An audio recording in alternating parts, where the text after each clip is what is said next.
चौधरी अजीत सिंह जी जिंदाबाद जिंदाबाद जिंदाबाद। बहन कुमारी माइती जिंदाबाद जिंदाबाद जिंदाबाद। बहन कुमारी माइती जिंदाबाद जिंदाबाद जिंदाबाद। श्री मुलायम सिंह यादव जी जिंदाबाद जिंदाबाद जिंदाबाद। श्री अखिलेश यादव जी जिंदाबाद जिंदाबाद जिंदाबाद। श्री अखिलेश यादव जी जिंदाबाद जिंदाबाद जिंदाबाद। चौधरी अजीत सिंह जी चौधरी जिंदाबाद जिंदाबाद जिंदाबाद। बहन कुमारी माइती जिंदाबाद जिंदाबाद जिंदाबाद। बहन कुमारी माइती जिंदाबाद जिंदाबाद श्री अखिलेश यादव जी जिंदाबाद जिंदाबाद श्री जिंदाबाद। अखिलेश यादव जी जिंदाबाद जिंदाबाद चौधरी जिंदाबाद। अजीत सिंह जी जिंदाबाद जिंदाबाद जिंदाबाद। बहन कुमारी माइती जिंदाबाद जिंदाबाद जिंदाबाद। बहन कुमारी माइती जिंदाबाद जिंदाबाद जिंदाबाद। हमारे बीच में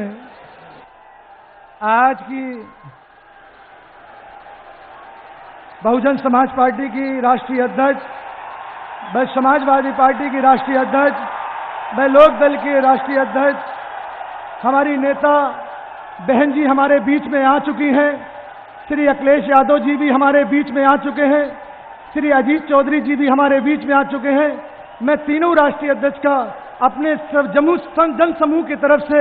स्वागत करते हैं, इस्तकबाल करते हैं, खैर मकदम करते हैं और जोरदार ताली बजाकर स्वागत करते हैं, जोरदार ताली बजाकर। आज मैं नरेश गौतम जी से गुजारिश करता हूं कि आप आ जाएं। बहुजन समाज पार्टी का जो चिन्ह है हाथी, उसे हमारी राष्ट्रीय अध्यक्ष बहुजन समाज पार्टी की हम सबकी नेता बहन जी हमारे बीच में आ चुकी हैं। हम गुजारिश करते हैं और साथ में हम भी हाथ बटाते हैं कि बहन जी को राष्ट्रीय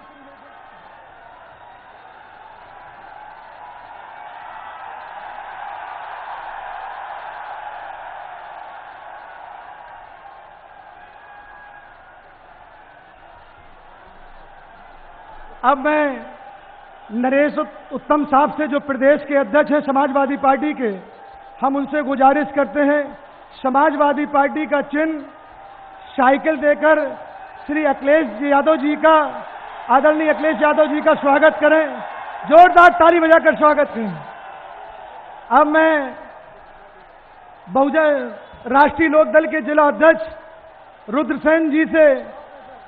राव केसर जी से मैं गुजारिश करता हूं कि राष्ट्रीय लोकदल का चिन्ह हैंडपंप देकर अजीत सिंह जी का, श्री अजीत सिंह जी का स्वागत करें, जोरदार नारे। एक बार नारे से और शुरुआत करेंगे। Bahujan Samaj party, Bahujan Samaj party, Samajwadi party जिंदाबाद। समाजवादी पार्टी जिंदाबाद। राष्ट्रीय लोकदल जिंदाबाद। राष्ट्रीय लोकदल जिंदाबाद। बहन कुमारी माइती जिंदाबाद जिंदाबाद जिंदाबाद। बहन कुमारी माइती जिंदाबाद जिंदाबाद श्री जिंदाबाद। मुलायम सिंह यादव जी जिंदाबाद जिंदाबाद श्री मुलायम सिंह यादव जी जिंदाबाद जिंदाबाद। श्री अखिलेश यादव जी जिंदाबाद जिंदाबाद श्री जिंदाबाद। अखिलेश यादव जी जिंदाबाद जिंदाबाद श्री जिंदाबाद। अजीत चौधरी जी जिंदाबाद। जिंदाबाद जिंदाबाद। अब मैं बड़े अदब के साथ, एहतराम के साथ हम सबकी नेता बहुजन समाज पार्टी की राष्ट्रीय अध्यक्ष, मैं गुजारिश के साथ, अदब के साथ इस जन समूह को संबोधित करने के लिए मैं अपनी नेता से गुजारिश करता हूं कि संबोधित करने की कृपा करें। माननीय बहन जी, एक बार नारे के साथ बहुजन समाज पार्टी जिंदाबाद, माननीय बहन जी जिंदाबाद, जोरदार ताली बजाकर स्वागत करो, जोरदार ताली बजा।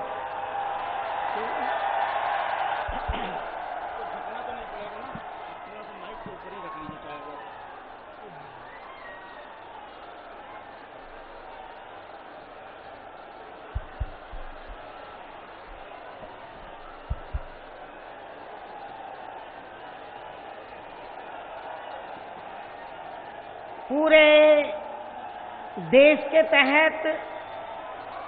यहाँ आपके उत्तर प्रदेश में भी लोकसभा के लिए हो रहे आम चुनाव में बीएसपी, सपा व आरएलडी के बने इस गठबंधन की पहली चुनावी संयुक्त महारैली में इकट्ठा हुए इन पार्टियों के सभी छोटे बड़े पदाधिकारियों एवं कार्यकर्तागण, आज आप लोग इस बने गठबंधन के अपने इस क्षेत्र के सभी लोकसभा उम्मीदवारों के समर्थन में मेरे साथ साथ सपा प्रमुख श्री अखिलेश यादव को तथा राष्ट्रीय लोकदल के प्रमुख चौधरी अजीत सिंह जी को भी सुनने के लिए यहाँ देवबंद कस्बे में लाखों की संख्या में यहाँ इकट्ठा हुए हैं, पहुंचे हैं। तो इसके लिए मैं आप सभी लोगों का हार्दिक दिल से आभार प्रकट करती हूँ।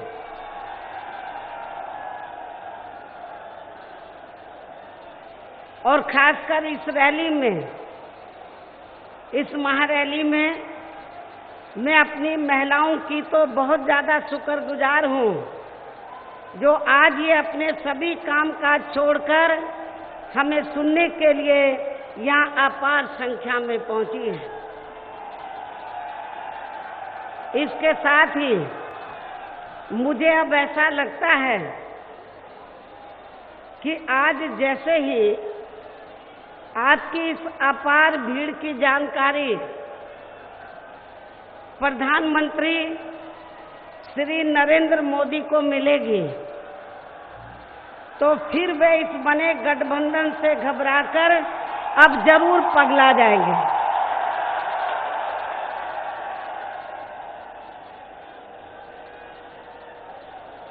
और अब वे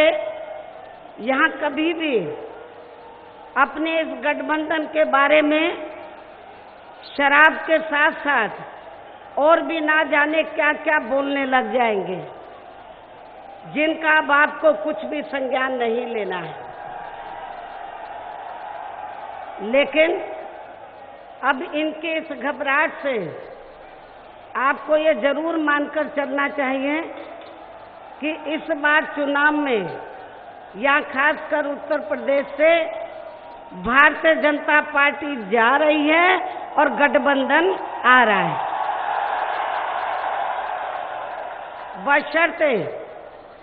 बशर्ते यदि इन्होंने इस चुनाव में या फिर से वोटिंग मशीनों में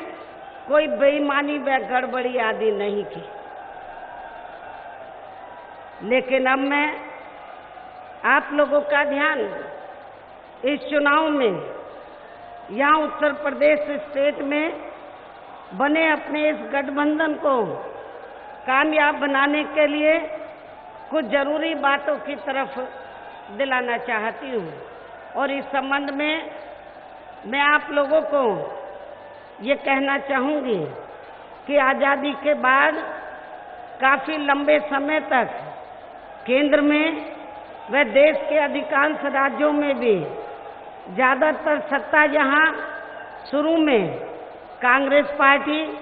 व इसके बाद बीजेपी एवं अन्य और पार्टियों के ही हाथों में केंद्रित रही है। किंतु यहाँ खास ध्यान देने की बात यह है कि कांग्रेस पार्टी के केंद्र में व अधिकतर राज्यों में भी लंबे अरसे तक रहे शासनकाल में इनकी अधिकांश रही गलत नीतियों व गलत कार्य प्रणाली की वजह से ही फिर इस पार्टी को केंद्र व काफ़ी राज्यों में भी सत्ता से बाहर जाना पड़ा है। और इस मामले में लगभग यही स्थिति हमें अन्य और पार्टियों की भी यहाँ देखने के लिए मिली है। और अब वर्तमान में देश में लोकसभा के लिए हो रहे आम चुनाव में बीजेपी भी केंद्र में इनकी सरकार की शुरू से ही चल रही खासकर आरएसएसवादी, पूंजीवादी, संकीर्ण, सांप्रदायिक, द्वेषपूर्ण व जातिवादी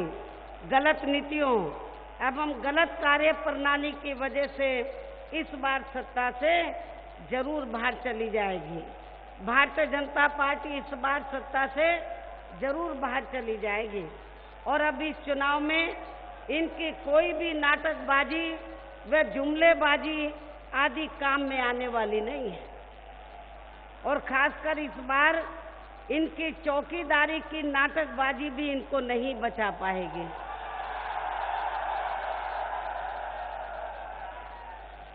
जिसे अब ये लोग इस चुनाव में जबरदस्ती देश में आम जनहित से जोड़कर इसको अपने राजनीतिक लाभ के लिए भुनाने में लगे हैं, जिसमें इनको किसी भी कीमत पर कामयाबी मिलने वाली नहीं है। चाहे इस चुनाव में इनके सभी छोटे बड़े चौकीदार भी मिलकर अपनी कितनी भी ताकत क्यों ना लगा लें। इसके साथ ही वर्तमान में प्रधानमंत्री श्री नरेंद्र मोदी ने यहाँ पिछले लोकसभा के हुए आम चुनाव में देश में विशेषकर गरीबों, मजदूरों, बेरोजगारों, कर्मचारियों, युवाओं, महिलाओं, किसानों, व्यापारियों व अन्य मेहनतकश लोगों के साथ साथ दलितों, आदिवासियों, पिछड़े वर्गों, मुस्लिम व अन्य धार्मिक अल्पसंख्यक समाज के लोगों को भी, जो इन्हें अच्छे दिन दिखाने के असंख्य प्रलोभन भरे चुनावी वायदे किए थे, तो उनका अभी तक भी इन्होंने जमीनी हकीकत में लगभग 1/4 हिस्सा भी कार्य पूरा नहीं किया है, जिस पर से इनका ध्यान बांटने के लिए खुद प्रधानमंत्री श्री नरेंद्र मोदी ने इन चुनावों के घोषित होने के कुछ दिन पहले से ही देश में पिछले हुए लोकसभा आम चुनाव की तरह ही फिर से यहाँ किस्म किस्म के हथकंडे इस्तेमाल करके इन लोगों को गुमराह करने का भी पूरा प्रयास किया है, जिसके तहत ही ये पूरे देश में ये चुनाव घोषित होने वाले दिन तक भी अपनी सरकार की जबरदस्ती की असंख्य हवाई घोषणाएं व खोखले शिलान्यास एवं अधकच्चे कार्यों का ही उद्घाटन आदि करने में ही ज्यादातर जुटे रहे हैं। और इन्होंने अपना ये अभियान पुलवामा में हुए आतंकी हमले वाले दिन तक भी बराबर जारी रखा है, जिससे इनके राष्ट्रभक्त व देशभक्त होने का भी काफी कुछ पर्दाफाश हुआ है। और इतना ही नहीं, बल्कि इनके जबरदस्ती के किए गए इन कार्यक्रमों के प्रचार प्रसार व आयोजन पर भी इन्होंने देश की जनता के कई हजार करोड़ रुपए सरकारी खजाने के खर्च और कर दिए हैं, जबकि इस अपार धन को यहाँ देश के अति गरीब व अति बेसहारा लोगों के हितों में भी लगाया जा सकता था, किंतु ऐसा इन्होंने नहीं किया। और इस मामले में यहाँ मैं ये भी कहना चाहूंगी कि यदि इनकी पार्टी व सरकार तथा खुद प्रधानमंत्री श्री नरेंद्र मोदी भी इन सब लोगों के हितों के कार्यों के मामले में वास्तव में सही, ईमानदार व गंभीर होते, तो फिर अब इन्होंने चुनाव के नजदीक जो भी यहाँ जबरदस्ती के शिलान्यास व घोषणाएं आदि की हैं, तो इनको ये सभी कार्य यहाँ चुनाव घोषित होने से बहुत पहले ही काफी हद तक पूरे कर लेने चाहिए थे, किंतु ऐसा इन्होंने नहीं किया, बल्कि इसके स्थान पर इनका ज्यादातर समय व ताकत भी या इनके खास चहेते व बड़े बड़े पूंजीपतियों व धन्ना सेठों को ही और ज्यादा मालामाल व धनवान आदि बनाने में ही लगी रही है। इसके साथ साथ इन्हें हर स्तर पर बचाने के लिए इनकी पूरी चौकीदारी करने पर ही लगी रही है। इसके साथ ही आप लोग साइलेंट हो जाओ, ध्यान से मेरी बात को सुनो। इसके साथ ही प्रधानमंत्री श्री नरेंद्र मोदी की सरकार ने ये चुनाव घोषित होने से पहले देश की आम जनता को व विभिन्न क्षेत्रों में लगे लोगों को भी लुभाने के लिए अपनी सरकार के आखिरी व अंतरिम बजट में जो भी इन्हें सौगातें दी हैं, तो ये ज्यादातर इनकी केवल अपने राजनीतिक लाभ के लिए दी गई नामचार की खोखली चुनावी सौगातें हैं, इसके सिवाय कुछ भी नहीं है। जबकि यहाँ देश के किसान तो इस सरकार में शुरू से ही अपनी विभिन्न समस्याओं को लेकर काफी ज्यादा दुखी रहे हैं और अभी भी हैं। और खासकर उत्तर प्रदेश में तो यहाँ बीजेपी की सरकार ने अपने छोड़े गए आवारा जानवरों व पशुओं के जरिए इनको और भी ज्यादा बर्बाद करके रख दिया है। इसके साथ ही यहाँ गन्ना किसानों का बकाया पड़ा व इनकी पूरी कर्ज माफी का मामला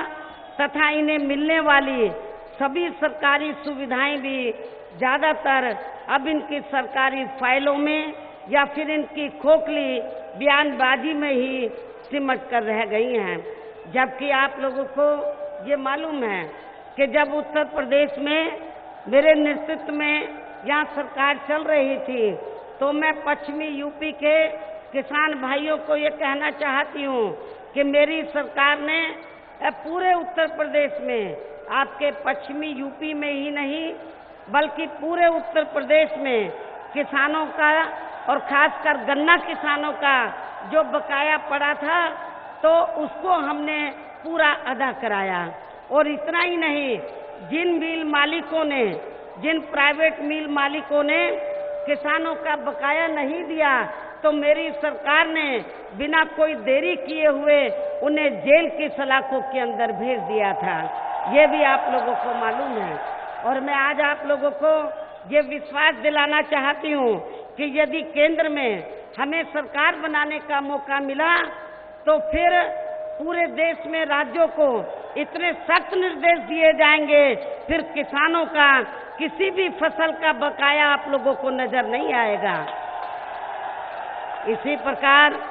केंद्र की वर्तमान भाजपा सरकार में भी पूर्व की कांग्रेसी सरकार की तरह ही देश के खासकर यहाँ दलितों, आदिवासियों, पिछड़े वर्गों, मुस्लिम व अन्य धार्मिक अल्पसंख्यक समाज के लोगों का भी कोई खास विकास व उत्थान आदि होने वाला नहीं है। बशर्ते जब तक यहाँ इनकी व अन्य विरोधी पार्टियों की भी इन वर्गों के प्रति अभी भी चली आ रही इनकी जातिवादी, हीन, संकीर्ण व सांप्रदायिक सोच पूरे तौर से बदल नहीं जाती है, जिसके कारण ही पूरे देश में अभी भी यहाँ दलितों, आदिवासियों व अन्य पिछड़े वर्गों का सरकारी नौकरियों में आरक्षण का कोटा अधूरा पड़ा है। इनका पदोन्नति में आरक्षण तो अभी भी यहाँ प्रभावहीन ही बना हुआ है। इसके साथ ही केंद्र व राज्यों में भी पहले कांग्रेस की सरकार में और अब बीजेपी की सरकार में भी इन सभी वर्गों को प्राइवेट सेक्टर में आरक्षण दिए जाने की व्यवस्था किए बिना ही इनकी सरकार के भी ज्यादातर सरकारी कार्य प्राइवेट सेक्टर के जरिए ही इनके बड़े बड़े धन्ना सेठों व पूंजीपतियों को ही दिए जा रहे हैं, जिसके कारण अब इनको आरक्षण का बहुत कम ही लाभ मिल पा रहा है। इसके अलावा इन्हें जुल्म जाति से निजात दिलाने के लिए बने नियम व कानूनों को भी अब इस सरकार में भी अधिकतर प्रभावहीन ही बना दिया गया है, जिसके कारण अभी भी इनका हर स्तर पर आए दिन शोषण व उत्पीड़न आदि होना बंद नहीं हुआ है। इन वर्गों के साथ साथ मुस्लिम व अन्य धार्मिक अल्पसंख्यक समाज के लोगों की भी हालत हमें कोई खास अच्छी नजर नहीं आती है, जिसका काफी कुछ खुलासा सच्चर कमेटी की रिपोर्ट में भी किया गया है। और वर्तमान में केंद्र व अधिकांश राज्यों में भी बीजेपी व आरएसएस की सरकारों के चलते हुए अब इनका विकास व उत्थान होना भी लगभग बंद सा ही हो गया है और इन पर हर स्तर पर आए दिन हो रही जुल्म जाति भी यहाँ काफी ज्यादा चरम सीमा पर पहुंच चुकी है। इतना ही नहीं बल्कि अभी हाल ही में केंद्र सरकार द्वारा चुनाव के नजदीक देश में अपर कास्ट समाज में से गरीब लोगों को 10% आरक्षण देने से भी इनका पूर्ण रूप से उत्थान होने वाला नहीं है, बल्कि इसके लिए इनको अन्य और क्षेत्रों में भी जरूरी ठोस कदम उठाने होंगे। इसके साथ ही इनकी केंद्र की सरकार ने पूरे देश में खासकर नोटबंदी व जीएसटी को जिस प्रकार से बिना पूरी तैयारी के ही इसे बहुत जल्दबाजी में लागू किया है, तो उससे अब यहाँ पूरे देश में गरीबी एवं बेरोजगारी और भी ज्यादा बढ़ी है और साथ ही इससे छोटे एवं मध्यम वर्गीय व्यापारी वर्ग अभी भी यहाँ काफी ज्यादा दुखी हैं। देश की अर्थव्यवस्था पर भी इसका लगातार काफी बुरा प्रभाव पड़ा है। भ्रष्टाचार भी हर स्तर पर इस सरकार में काफी ज्यादा बढ़ा है, जिससे यहाँ रक्षा सौदे तक भी अछूते नहीं रहे हैं। और खासकर कांग्रेसी सरकार में बोफोर्स का मामला और अब वर्तमान बीजेपी की सरकार में राफेल का मामला भी इस बात का खास सबूत है। इसके अलावा केंद्र की वर्तमान भाजपा सरकार में भी अपने देश की सीमाएं अभी भी पूरे तौर से सुरक्षित नहीं हैं, जिसकी वजह से ही यहाँ आए दिन आतंकी हमले होते रहते हैं, जिसमें अभी तक भी यहाँ काफी ज्यादा जानी माली नुकसान भी हो चुका है। और इतना ही नहीं बल्कि इन्होंने केंद्र में पूर्व में रही कांग्रेसी सरकार की तरह ही अपने राजनीतिक स्वार्थ के लिए अपनी सरकार की खासकर सीबीआई, ईडी व आईटी आदि का भी अपनी विपक्षी पार्टियों के खासकर प्रभावशाली लोगों को जबरन फर्जी व गलत मामलों में फंसा के उन्हें कमजोर करने के लिए ही इनका काफी ज्यादा दुरुपयोग भी किया है, जो अभी भी लगातार जारी है। और अब मेरा यही कहना है कि आजादी के बाद से लेकर अब तक केंद्र में कांग्रेस, बीजेपी व अन्य और पार्टियों की जो भी यहाँ सरकारें रही हैं, तो वे देश व आम जनहित के मामलों में ज्यादातर विफली साबित हुई हैं, जिन्हें देश की जनता एक बार नहीं बल्कि कई बार आजमा भी चुकी है। और अब आपको इन्हें और ज्यादा आजमाने की जरूरत नहीं है। और अब आप लोगों को इस चुनाव में इन सभी विरोधी पार्टियों को यहाँ केंद्र की सत्ता में किसी भी कीमत पर आने नहीं देना है, जिनको आप लोग काफी आजमा भी चुके हैं। हालांकि सत्ता प्राप्त करने के लिए यहाँ सभी विरोधी पार्टियां किस्म किस्म के साम दाम दंड भेद आदि हथकंडे इस्तेमाल करने की भी पूरी कोशिश करेगी, जिनसे आप लोगों को इस चुनाव में भी हर मामले में व हर स्तर पर काफी ज्यादा सावधान रहना है। और इस मामले में वैसे आप लोगों को ये मालूम है, चुनाव के दौरान यहाँ विरोधी पार्टियां अपने अपने पक्ष में हवा बनाने के लिए खासकर मीडिया व ओपिनियन पोल एवं सर्वे आदि का भी जो बड़े पैमाने पर इस्तेमाल करती हैं, तो उनसे भी आप लोगों को बिल्कुल भी गुमराह नहीं होना है। इसके अलावा आप लोगों को विरोधी पार्टियों के विभिन्न रूपों में जारी किए गए उनके हवाई व प्रलोभन भरे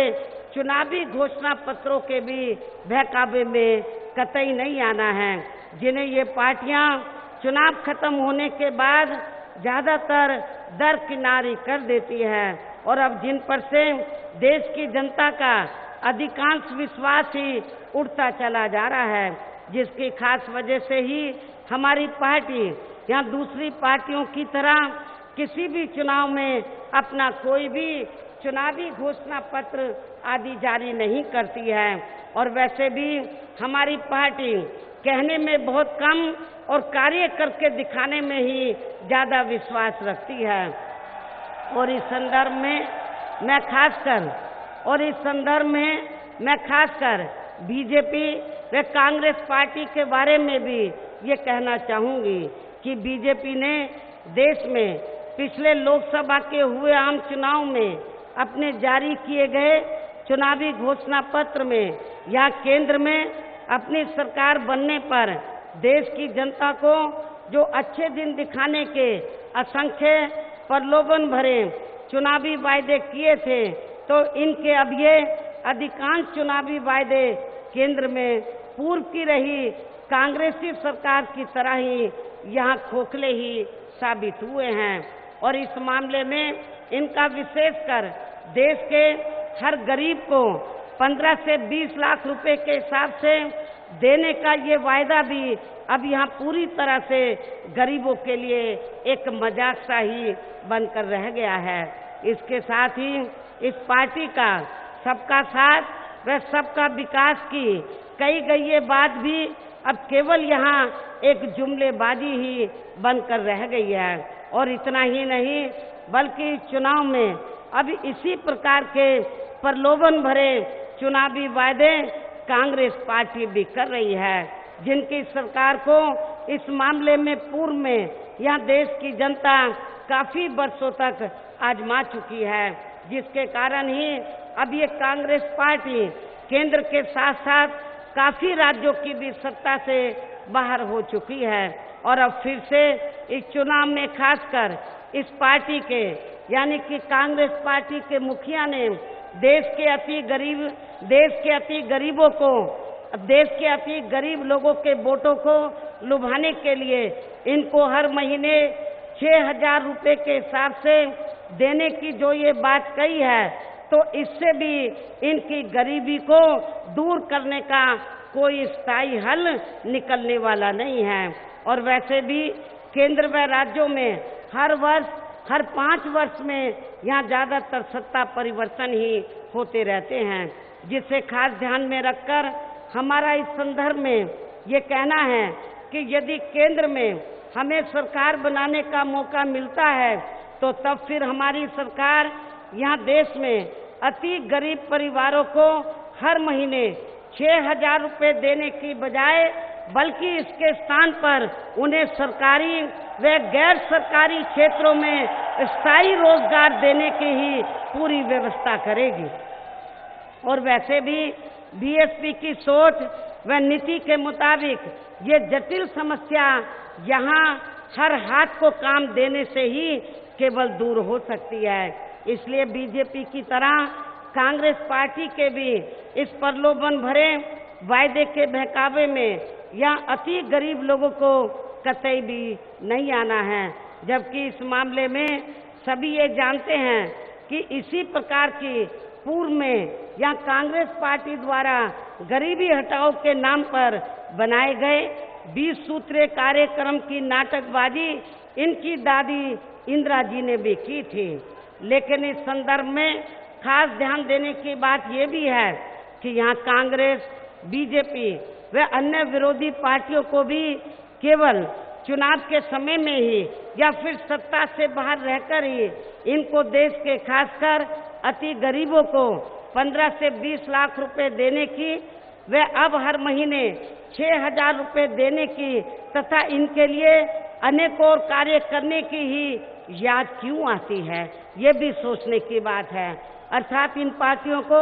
ये सब कार्य करने की अपनी सरकार में रहते हुए इनकी ये याद क्यों नहीं आती है, इस बात की तरफ भी आप लोगों को जरूर गंभीरता से सोचना होगा। इसी प्रकार कांग्रेस, बीजेपी व अन्य विरोधी पार्टियों के भी नेताओं को विशेषकर चुनाव के समय में ही ज्यादातर इन्हें यहाँ मंदिर, मस्जिद, चर्च, गुरुद्वारा व मजार आदि पर अपना माथा टेकने, चादर चढ़ाने व किस्म किस्म की पूजा पाठ आदि करने के साथ साथ खासकर भीड़ वाले क्षेत्र में पदयात्रा, खाट यात्रा व रोड शो आदि करने एवं गंगा यमुना में भी डुबकी लगाने व इनके बोट यात्रा करने की तथा अपने कमजोर क्षेत्रों में फिल्म कलाकारों को टिकट देने व इनके जरिए भीड़ जुटाने आदि की ही याद क्यों आती है। ये सब भी यहाँ काफी गंभीरता से सोचने की बात है। हालांकि इन सब मामलों में अब देश की जनता भी धीरे धीरे ये समझने लगी है कि ये सब केवल इनकी आड़ में इनके वोटों को लुभाने वे अपनी खुद की कमियों एवं विफलताओं पर पर्दा डालने की ही इनकी ये सब किस्म किस्म की कोरी दिखावटी नाटकबाजी है इसके सिवाय कुछ नहीं है। इसके साथ ही गठबंधन के लोगों को यहाँ मैं ये भी सावधान करना चाहूंगी, पूर्व की तरह इस चुनाव में भी यहाँ विरोधी पार्टियों द्वारा पर्दे के पीछे से बनवाए गए विभिन्न संगठनों व पार्टियों के जरिए इनके खड़े किए गए उम्मीदवारों को भी अपना वोट इन्हें अपने यार दोस्त, रिश्ते नातों व जाति बरादरी आदि के चक्कर में भी पड़कर इनको कतई भी देकर खराब नहीं करना है, वरना फिर इसका थोड़ा बहुत लाभ यहाँ विरोधी पार्टियों को जरूर मिल सकता है। और इस संबंध में मैं खास तौर से पश्चिमी उत्तर प्रदेश के लोगों को, पश्चिमी उत्तर प्रदेश में आप लोगों को ये मालूम है कि यहाँ सर्व समाज के लोग रहते हैं, सभी धर्मों के लोग रहते हैं, लेकिन यहाँ पर पश्चिमी यूपी में और खासकर आपके सहारनपुर मंडल में, मेरठ मंडल में, मुरादाबाद मंडल में, बरेली मंडल में, ये कुछ ऐसे मंडल हैं जिन मंडलों में तो मुस्लिम समाज की आबादी काफ़ी ज़्यादा है, मुस्लिम समाज की आबादी काफ़ी ज़्यादा है। मेरा खासकर इस चुनाव में मुस्लिम समाज के लोगों को ये कहना है,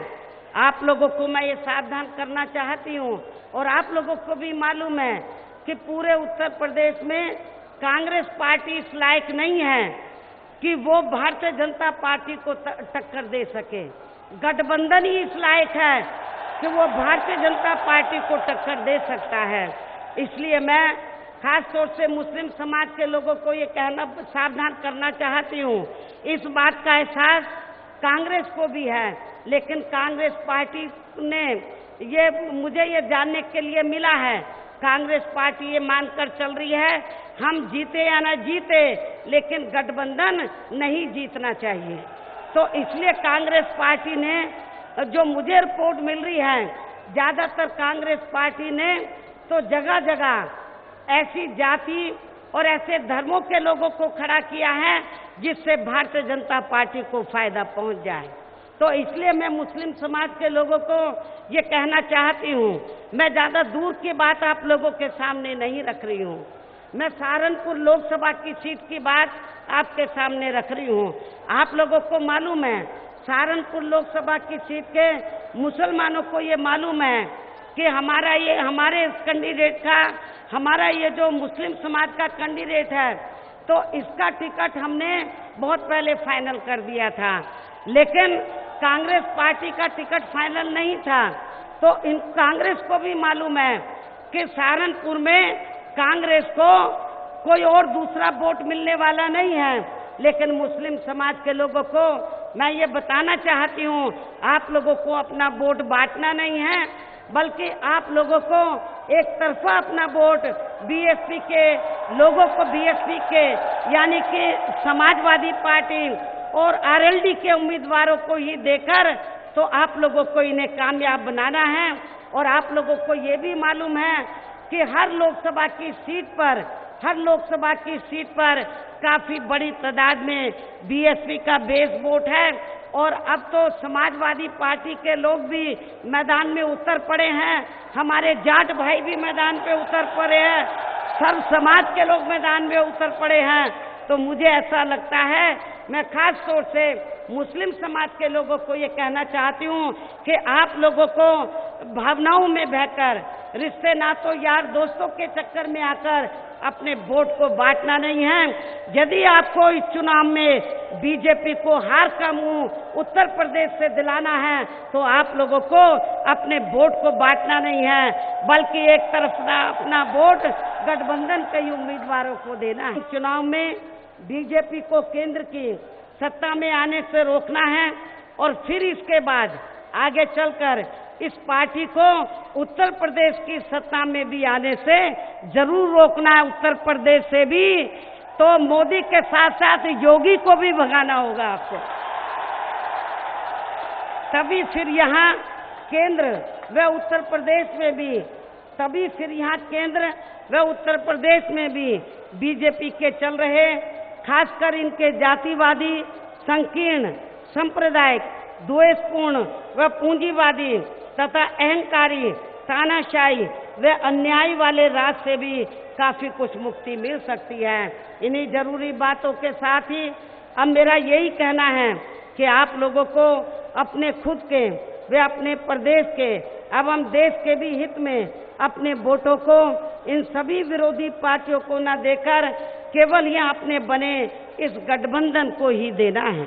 जो ये केंद्र में अपनी सरकार बनने पर यहाँ पूरे देश में अपनी सर्वजन हिताय व सर्वजन सुखाय की नीतियों पर आधारित ही सरकार चलाएगा।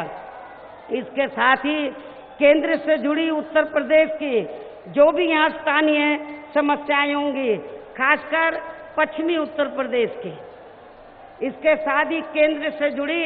आपके पश्चिमी उत्तर प्रदेश की जो भी यहाँ स्थानीय समस्याएं होंगी तो उन्हें भी फिर जरूर दूर कर दिया जाएगा। और इस मामले में मैं फिर इस बात को दोहराना चाहती हूँ, आपके पश्चिमी उत्तर प्रदेश में किसानों का हर स्तर पर विशेष ध्यान रखा जाएगा। इसके अलावा देश में आम जनहित के कार्यों को करने के साथ साथ यहाँ समाज में खासकर कमजोर एवं उपेक्षित वर्गों के हितों का हर मामले में विशेष ध्यान रखा जाएगा। और तभी फिर यहाँ हमारे महान संतों, गुरुओं एवं महापुरुषों में भी खासकर महात्मा ज्योतिराव फूले, श्री छत्रपति शाहू जी महाराज, श्री नारायण गुरु, बाबा साहब डॉक्टर भीमराव अंबेडकर, डॉक्टर राम मनोहर लोहिया, चौधरी चरण सिंह व मान्यवर श्री कांशीराम जी आदि का भी अधूरा सपना जरूर साकार हो सकता है, जिसके लिए अब आप लोगों को या अपने इस बने गठबंधन के सभी उम्मीदवारों को जरूर कामयाब बनाना है। और इसके लिए अब आप लोगों को वोट पड़ने वाले दिन सबसे पहले सुबह उठते ही अपने अपने पोलिंग बूथों पर अपना वोट डालने के लिए जरूर जाना है। और इसके साथ ही मैं आप लोगों को ये भी कहना चाहती हूँ कि इस मामले में हमारी महिलाएं भी कतई भी पीछे नहीं रहेंगी। हमारे कार्यकर्ताओं का हर पोलिंग बूथ पे जो हमारी पोलिंग बूथ की कमेटी है, सेक्टर की कमेटी है, उनकी ये जिम्मेवारी बनती है कि कोई वोट हमारा पड़ने से ना रह जाए, उनका एक एक वोट डलवाना आप लोगों की ये नैतिक जिम्मेवारी बनती है। इस उम्मीद के साथ ही अब मैं आप लोगों से यही अनुरोध करती हूँ कि यहाँ उत्तर प्रदेश में बीएसपी, सपा व लोकदल के बने इस गठबंधन ने यहाँ आपके इस क्षेत्र में जिन लोगों को भी अपना लोकसभा का प्रत्याशी बनाया है तो उन्हें आप लोगों को जरूर कामयाब बनाना है। और इसके लिए यहाँ आपके सहारनपुर लोकसभा की सीट से इस गठबंधन के बीएसपी के उम्मीदवार श्री हाजी फजलुर रहमान को बिजनौर लोकसभा की सीट से, श्री मलूक नागर को कैराना लोकसभा की सीट से, वर्तमान में महिला सांसद तबस्सुम हसन को मुजफ्फरनगर लोकसभा की सीट से, चौधरी अजीत सिंह जी को व बागपत लोकसभा की सीट से इनके सुपुत्र श्री जयंत चौधरी को भी, हालांकि इनका प्रोग्राम बागपत का कल मेरठ में है लेकिन ये इधर आए हैं, आपके रिश्ते नाते भी बागपत में होंगे तो उनसे भी अपील करके इनको जरूर जिताना। अब यहाँ आप लोगों को रात दिन मेहनत करके भारी वोटों के अंतर से इन सबको जरूर जिताकर भेजना है, जिसके लिए अब आप लोगों को वोट पड़ने वाले दिन बीएसपी के लोकसभा के उम्मीदवारों को हाथी चुनाव चिन्ह के सामने वाले बटन को दबा के और सपा के लोकसभा के उम्मीदवारों को साइकिल चुनाव चिन्ह के सामने वाले बटन को दबा के और आरएलडी के भी लोकसभा के सभी उम्मीदवारों को हैंडपंप चुनाव चिन्ह के सामने वाले बटन को दबा के ही देना है। इस खास अपील के साथ ही अब मैं अपनी बात यही समाप्त करते हुए आप लोगों से रजा लेती हूँ, लेकिन अब मेरे बोलने के तुरंत बाद ही सपा अध्यक्ष श्री अखिलेश यादव इस चुनाव को लेकर अपनी जरूरी बातें आप लोगों के सामने रखेंगे और फिर इनके बाद लोकदल के अध्यक्ष, लोकदल के राष्ट्रीय अध्यक्ष व मुजफ्फरनगर लोकसभा की सीट के भी उम्मीदवार चौधरी अजीत सिंह भी अपनी बात रखेंगे और अब मैं अपनी बात यहीं समाप्त करती हूं और मैं श्री अखिलेश यादव को कहती हूं वे तुरंत आकर अपनी बात आप लोगों के सामने रखें। अब मैं आप लोगों से यही रजा लेती हूं। जय भीम, जय लोहिया व जय भारत।